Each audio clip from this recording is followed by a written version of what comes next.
मेरे अजीज दोस्तों और बुजुर्गों, आप ये भी देखते हैं कि आरजेडी कांग्रेस की तरफ से अब ऐलान हो गया कि हम 10 लाख नौकरियां देंगे। तो दिल्ली में बैठे दिल्ली के बादशाह नरेंद्र मोदी ने कहा तुम 10 लाख दोगे तो मैं 19 लाख दूंगा। ये कोई मजाक है? बिहार में आज बिहार में स्कूल में टीचर नहीं है। नौजवान बच्चा अगर डिग्री का कोर्स करना है 3 साल में तो 5 साल लग जाते हैं उसको। अगर ये नौकरियां हैं तो क्या कोई पुलिस का आदमी डॉक्टर बन जाएगा? क्या कोई डॉक्टर पुलिस का काम करेगा?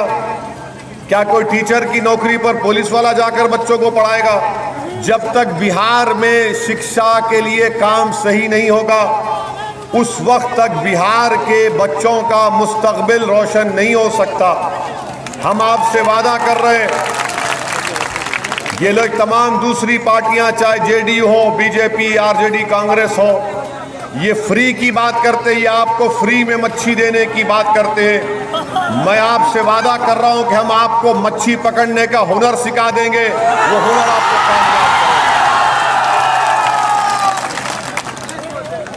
बीजेपी के बारे में क्या बोल सकते हैं?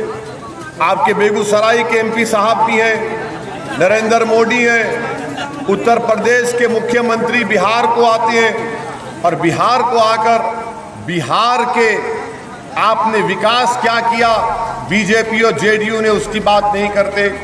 ये नहीं बोल सकते कि कितने टीचर्स को आपने अपॉइंट किया। स्कूल में बिहार के प्राइमरी एलिमेंट्री स्कूल्स में आखिरी बार टीचर को नौकरी मिली 2013 में। उसके बाद से आज तक टीचर का अपॉइंटमेंट नहीं होता। जो मौजूदा टीचर अपने हक के लिए लड़ते तो नीतीश कुमार की सरकार ने उनको रोड पर लाकर उनको पुलिस के जरिए लाठियों से उनको मारा और पीटा। ये बात नहीं कर सकते उत्तर प्रदेश के मुख्यमंत्री, मगर बिहार को आए तो इनको पाकिस्तान याद आ गया। बिहार को आए तो इनको ओवैसी याद आ गया। हम पूछना चाहते हैं कि हमको पाकिस्तान से क्या लेना देना योगी? हमारे पूर्वजों ने, हमारे बुजुर्गों ने आज़ादी के बाद जब मुल्क का बंटवारा हुआ तो हमारे बुजुर्गों ने कहा कि भारत हमारी सरजमीन है। हम पाकिस्तान को ठुकरा दिए, मगर इनको अभी भी इनके ख्वाब में पाकिस्तान आता है। ये अजीब बात है। जो कोई नरेंद्र मोदी के खिलाफ बोलता है वो उसकी तरफ उंगली उठा के बोलते कि नहीं, इसको देश से मोहब्बत नहीं है। मैं उन लोगों से बोलने आया हूं, मैं उन लोगों से कहने भी आया हूं कि याद रखो, देश बड़ा है, नरेंद्र मोदी छोटा है। देश बड़ा है, ओवैसी उसके सामने राई का दाना भी नहीं है। अगर मेरी पहचान है तो मेरे देश से है। मगर अगर कोई ये कहेगा, अगर कोई बीजेपी जेडीयू का ये कहेगा कि नहीं नरेंद्र मोदी देश है, तो मैं नरेंद्र मोदी को, देश बड़ा है, हम सब देश के छोटे हैं, हमारी पहचान देश से है। मेरी पहचान या मोदी की पहचान से देश नहीं बन सकता। देश था, है और रहेगा इंशाअल्लाह। 15 साल नीतीश कुमार को आपने दे दिए, पूरा बेड़ा गर्क कर दिया। और याद रखिए मेरी इस बात को, ये नीतीश कुमार का आखिरी जिंदगी का इलेक्शन है। इसके बाद वो रिटायर होकर घर में आराम करेगा। और बीजेपी 2 घोड़ों की सवारी कर रही है। एक घोड़ा जेडीयू, दूसरा घोड़ा एलजेपी। और नरेंद्र मोदी ये देख रहे हैं कि कौन सबसे पहले पहुंचेगा, उसको छोड़कर दूसरे पे कूद के बैठना चाहते हैं। हम आपसे कह रहे हैं कि इंशाअल्लाह ताला हम बीजेपी के ख्वाब को चूर करके रखेंगे। और बिहार में अब की बार मुख्यमंत्री बनेगा तो उपेंद्र कुशवाहा बनेगा इंशाअल्लाह। और आपके इस विधानसभा से अगर कोई विधायक एमएलए बनेगा तो हमारे गोरेलाल राय साहब बनेंगे। इनको तमाम लोगों की ताईद हासिल है। ये सब के नुमाइंदे हैं। ये सिर्फ एक तबके के या एक कम्युनिटी के नहीं है। इनको सबका आशीर्वाद मिल रहा है, सब लोग इनको अपनी मोहब्बतों से नवाज रहे हैं और सब कोई एक बदलाव चाहता है। यहाँ से बदलाव चाहते हैं ताकि ऐसा विधायक मिले जो आपके दरमियान में रहे, जो आपके गम को समझे। बताइए, साल के 4 महीने इस विधानसभा में पानी रहता है। कितनी बदबख्ती की बात है, कितनी अफसोसनाक बात है कि देश को आज़ाद होकर 70 साल हो गए, मगर इस विधानसभा में लोग जब बाढ़ आती है तो 2-2, 3-3 महीने ऊपर ऊंचे मुकाम पर जाकर रहते हैं। ये हम तमाम के लिए शर्मिंदगी की बात है कि आज अगर भारत तरक्की कर रहा है तो इस विधानसभा में बाढ़ के बंद का काम क्यों नहीं होता। मैं आपसे वादा कर रहा हूँ कि इंशाअल्लाह ताला आप हमारे कैंडिडेट गोरेलाल राय साहब को कामयाब करिए। ये जो मसले मसाइल आपके बहुत ज़्यादा हैं, एक सच्चा और मेहनती आदमी जो आपके गरीबों के गम को समझ सकता है, जो आपके दरमियान में रह सकता है, जिसका ओढ़ना और बिछोना आपको आराम पहुंचाना है, जिसकी ज़िंदगी का मकसद ये है कि इस विधानसभा में वो तमाम चीज़ें आपको मिले जो पटना में मिलती हैं। इंशाअल्लाह इस विधानसभा में आपको हम पहुंचाएंगे।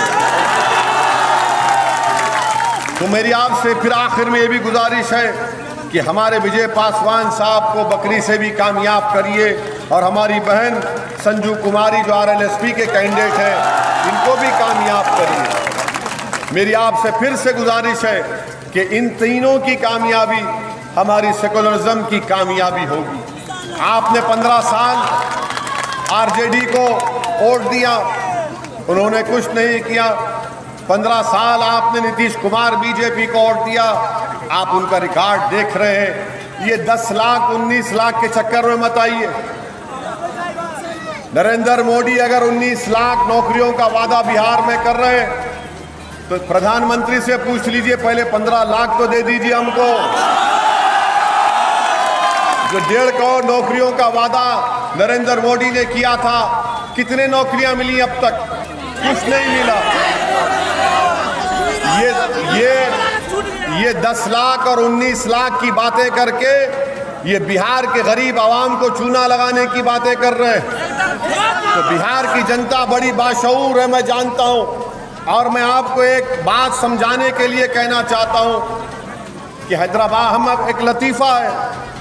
लतीफ़ा यह है कि 2 बड़े ताकतवर लोग थे, बड़े बड़े दौलतमंद ख़ानदान के लोग थे, तो उन दोनों को बड़ी आदत थी लंबी लंबी छोड़ने की, बहुत दूर दूर तक छोड़ते थे। तो दोनों एक जगह जमा हुए और एक जगह, और किसी ने उसमें से कहा कि मेरे दादा के पास इतनी ज़मीन है कि नेपाल के बॉर्डर तक मेरे दादा की ज़मीन है।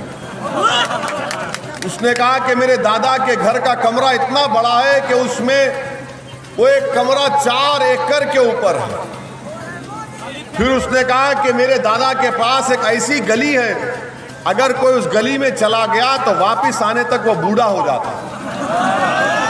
तो दूसरा आदमी था, वो भी लंबी छोड़ता था, बहुत लंबी लंबी। तो उसने कहा मेरे दादी के पास इतना बड़ा बम्बू है कि नेपाल के पास अगर चांद नजर आया तो दादी उसको खींचकर अपने घर के सामने ला लेती। फिर उसने कहा कि मेरी दादी के पास वही बम्बू से जब मेरे दादी का दिल नहीं लगता तो चांद से खेलती थी, हिलाती थी, चांद तारों को हिलाती थी। तो दूसरे शख्स ने कहा कि बस अच्छा ये बता दे कि वो बम्बू तेरे दादी कहाँ रखती थी?